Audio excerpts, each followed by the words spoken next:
Assalamualaikum warahmatullahi wabarakatuh.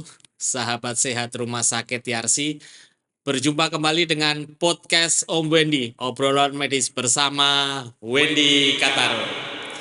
Kali ini kami kehadiran dokter yang luar biasa, yaitu Dokter Andi Dalla, spesialis kedokteran fisik dan rehabilitasi. Assalamualaikum dokter. Waalaikumsalam Pak Wendy. Semua dalam keadaan sehat dok, semoga ya. Alhamdulillah. Alhamdulillah. Dokter, kalau boleh nanya nih dokter, Ya. kedokteran Fisik dan rehabilitasi ini kan kalau kita lihat ini hal yang masih asing nih bagi saya. Dokter bisa sampaikan nih dok, apa maksudnya dok? Baik, terima kasih Pak Wendy atas undangannya pada hari ini. Jadi saya akan sharing sebagai dokter rehabilitasi medik. Apa sih rehabilitasi medik itu? Rehabilitasi medik adalah suatu ilmu kesehatan yang berkecimpung dalam bagaimana mengoptimalkan fungsi selain itu kemandirian dan juga mencegah disabilitas dari suatu pasien gitu ya. Jadi berbagai macam pasien dapat berdatang ke kami seperti pasien dari baru lahir hingga pasien geriatri usia lanjut seperti itu. Artinya dok, pelayanan ini bisa mendukung pasien dalam upaya penyembuhan dok? Of course, karena kita tahu dalam layanan kesehatan ada preventif, promotif, kuratif, dan rehabilitatif. Sehingga apabila pasien sudah dikurati, maka proses rehabilitatif itu harus dilakukan supaya pencegahan dan menghindari dampak kecacatan setelah terjadinya penyakit itu akan tertunda atau tidak terjadi seperti itu. Oke. Oh, saya lupa dok. Dokter kenapa tertarik di bidang ini dok? Oh, baik.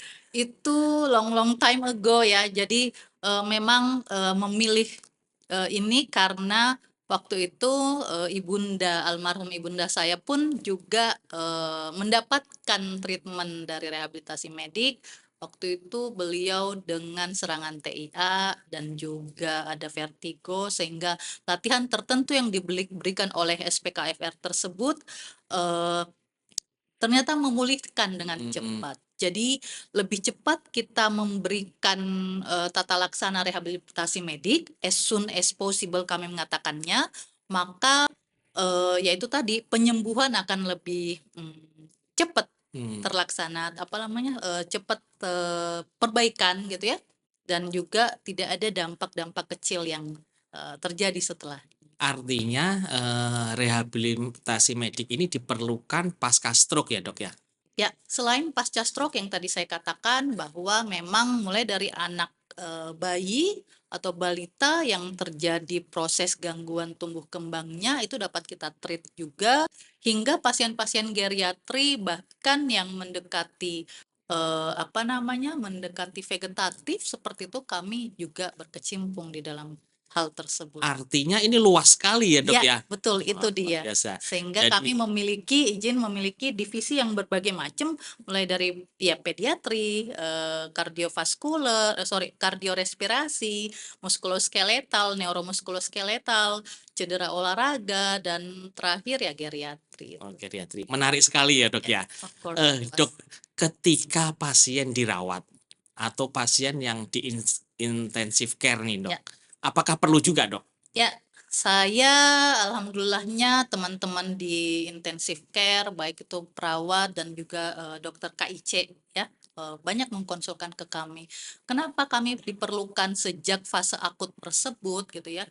Karena banyak hal yang seperti mencegah terjadinya infeksi berlanjut, mencegah terjadinya efek dari tirah baring itu sangat berperan penting rehabnya di situ. Sehingga kami bisa memulai dengan mengurangi jumlah slem yang ada di paru pasien, terus mencegah terjadinya kontraktur pada sendi pasien yang mana memang tidak dikelola oleh dokter yang lain. Jadi Ya. memang kami Fokus di situ ya, fokusnya Dok di ya. hal mencegah kecacatan tersebut dan mengoptimalkan fungsi pasien untuk kembali bekerja atau kembali beraktivitas. Beraktivitas sehingga bisa beraktivitas seperti sedia kala gitu. Seperti sedia kala atau optimal dari sebelumnya atau optimal dari yang saat ini. Artinya pasien bisa mandiri ya, Dok ya. Ya, seperti Oke. itu.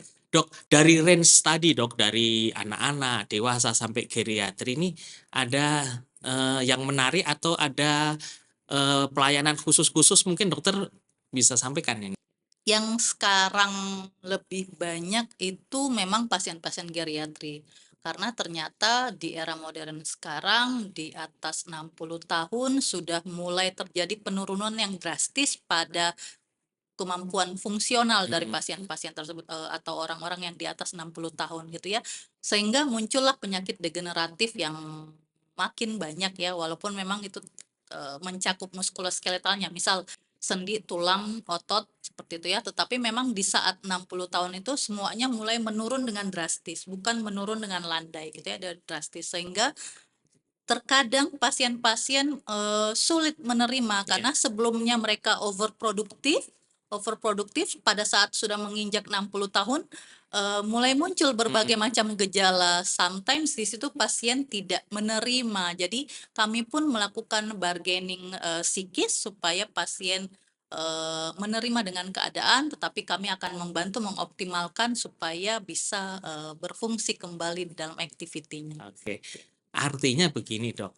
Apakah ini akibat effort kerja yang luar biasa selama masa produktif atau bagaimana ini bisa terjadi? Ya, itu bisa terjadi seperti itu bagi para pekerja gitu ya, di mana kita eranya memang berbeda ya. Seperti dahulu aktivitas itu tidak monoton. Kalau sekarang lebih ke multi kompleks ya, multiple dan juga eh, dalam satu waktu multitasking ya, Iya, seperti itu. betul. Sehingga semua gerakan pada tubuh terjadi, pergerakan pada Mm-mm. tubuh terjadi. Jadi dengan adanya repetitif Iya. movement tersebut menjadikan repetitif injury pada area tersebut gitu. Oke.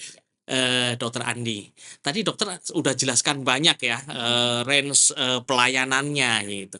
Mungkin ada yang menjadi unggulan, Dok, di Rumah Sakit Yarsi, Dok. Baik di rumah sakit kita ini, alhamdulillahnya dengan kami berempat SPKFR di sini, kami berbagi peran, ada yang pain management juga, terus yaitu tadi untuk di intensive care seperti itu, untuk di pediatri dan muskuloskeletal seperti itu. Cukup lengkap ya, Dok ya. Alhamdulillah. Nah, Dokter Andi, apa yang mesti saya lakukan, Dok, untuk itu, Dok? Baik untuk mencegah supaya tidak terjadi percepatan degenerasi seperti itu ya. Iya. Baik artinya memang dikelola kesehatan sendi, tulang dan ototnya dengan reguler, tidak melakukan high impact activity, tidak melakukan overuse pada suatu sendi sehingga memang lebih banyak endurance yang dilakukan. Latihan, Dok, apa Iya, ini? latihan endurance yang Hmm. dilakukan. Selain itu ya strengthening ya pada tulang, sendi, dan otot tersebut supaya terjaga pada saat nanti di usia 60 masih terhitung fit, lansia fit ya. Iya. Iya, seperti itu. Oke. Baik, Dok. Dokter misalnya sekarang ini kan banyak aplikasi mengenai kesehatan ya. Misalnya kita harus berjalan sehari minimal 7.000 langkah. Apakah ini mendukung, Dok? Ya, untuk pasien-pasien yang memang misal memiliki komorbid tertentu dan diharapkan memang harus di atas 6.000 langkah gitu ya, sampai 10.000 langkah itu boleh dijabanin. Tetapi pada saat pasien tersebut sudah mulai mengeluh pada sendi tertentu, misal pada sendi lutut akibat mungkin memang pasien tersebut juga memiliki komorbid obesity, Iya, contoh betul. seperti itu, atau misal ternyata ada gangguan kardiovaskular jantung gitu ya, sehingga itu tidak bisa pencapaian 6.000 sampai 10.000 langkah itu tidak bisa. Jadi kita bisa adjust seperti itu. Oleh karena itu memang kami berharap pasien-pasien atau masyarakat mampu aware terhadap dirinya bahwa kapan kita bisa berkonsultasi dan ke dokter mana bisa berkonsultasi untuk mendapatkan masukan, minimal edukasi layanan kesehatan atau minimal informasi kesehatan Informasi gitu ya. ya. Eh, apa yang tepat yang harus dilakukan di kehidupan sehari-hari. Tentu saja sesuai dengan kondisi tubuh masing-masing orang ya, Dok, Iya, ya. seperti itu. Dokter mungkin ada saran untuk kita yang di rumah, Dok, Oh, supaya tetap bugar sehat oh. seperti dokter tentunya? Baik, jadi yang paling terpenting adalah memang dari jurnalnya atau evidence base-nya mengatakan bahwa dalam 1 minggu itu kita sebaiknya melakukan exercises atau latihan-latihan atau ya boleh kita katakan olahraga 3 kali, minimal 3 kali dalam 3 seminggu. kali seminggu, Dok? Iya, 3 kali seminggu itu cukup. Bisa sampai 5 kali dalam seminggu, tetapi secara kacamata rehab yang kita inginkan adalah kedepannya reguler, tidak bahwa saat ini, "Oh, saya mampu melakukan 5 kali dalam Iya. seminggu," tetapi nanti 2 atau 3 tahun udah stop, seperti itu ya. Sehingga kita mulai dari start low, go slow gitu ya, sehingga, nanti ke depannya itu akan meningkat dan insya Allah nanti di atas 50 tahun, di atas 60 tahun masih bisa melakukan hal 3 kali seminggu itu, gitu. Oh, gitu. Iya. Itu untuk mungkin untuk umur-umur yang masih produktif, Dok. Bagaimana yang umur di atas 50 tahun nih, Dok, untuk mengimbangi olahraga tersebut, Dok? Jadi dari 3 kali seminggu itu kita bisa memilih sebenarnya untuk usia-usia di atas 50 tahun. Contoh dengan komorbid seperti OA genu Iya. atau pengapuran pada lututnya, sehingga hal-hal yang melakukan weight bearing seperti jalan atau running itu mesti memang di-avoid total gitu ya. Atau misal memang mau berjalan tetapi dengan durasi tertentu, contoh 20 sampai 30 menit saja, seperti itu dengan pace yang santai seperti itu ya. Jadi bukan pencapaian bahwa saya belum berkeringat, Oh, targetnya itu ya, ya, Dok, ya? seperti itu. Heeh. Tapi targetnya adalah saya mampu melakukan dengan durasi 20 sampai 30 30 menit menit. tersebut. Tidak lagi bahwa, "Oh, saya belum berkeringat, jadi saya masih mampu untuk sampai 1 jam," Jam. seperti itu. Padahal sendi lututnya sudah punya warning tertentu Tentu. gitu ya. Iya, Oke. itu hal yang bisa pasien-pasien lakukan di rumah. Oke. Kasus yang paling banyak saat ini kan stroke, Dok. Apakah pasca stroke ini pasien bisa normal kembali, Dok? Secara rehab kita tidak berkata normal atau abnormal seperti itu ya, tetapi bagaimana dan apa list problem dari pasien saat ini. Misal pasien saat ini dalam fase akut sehingga rehabilitasi itu cepat harus masuk dalam fase akut. Tetapi kalau pasien sudah datang dalam kondisi kronik misal di atas 6 bulan, di atas 1 tahun terus datang ke kami, dikonsulkan ke kami, itu juga termasuk sudah late sebenarnya, Pak. Jadi mohon perhatian kepada para masyarakat juga dan juga dokter yang berkecimpung di dalam menyelesaikan penyakit stroke gitu ya. Mm, As soon as possible yang tadi saya katakan Lebih cepat, sebelumnya, lebih ya. bagus. Jadi kolaborasi dan comprehensive treatment itulah yang kita butuhkan, di mana tentu kolaborasi itu kita akan saling mengisi Ya. apa sih problem list dari pasien dan apa sih yang akan diselesaikan gitu ya. Jadi kalau kami tentu akan menyelesaikan dalam kapasitas fungsi kemandirian, mencegah kecacatan dan juga mm, membantu pasien Iya. beraktivitas kembali sampai bahkan return to work-nya gitu ya. Jadi banyak hal yang perlu kita elaborasi, banyak yang akan kami elaborasikan pada pasien tertentu. Tetapi dengan mempercepat tadi masuk ke kami, dikonsulkan ke kami bisa mengatakan bahwa ya pasien bisa balik ke kerja. Asalkan memang tadi berada dalam fase mana ya. Kira-kira berapa lama itu, Dok, pengalaman dokter, Dok?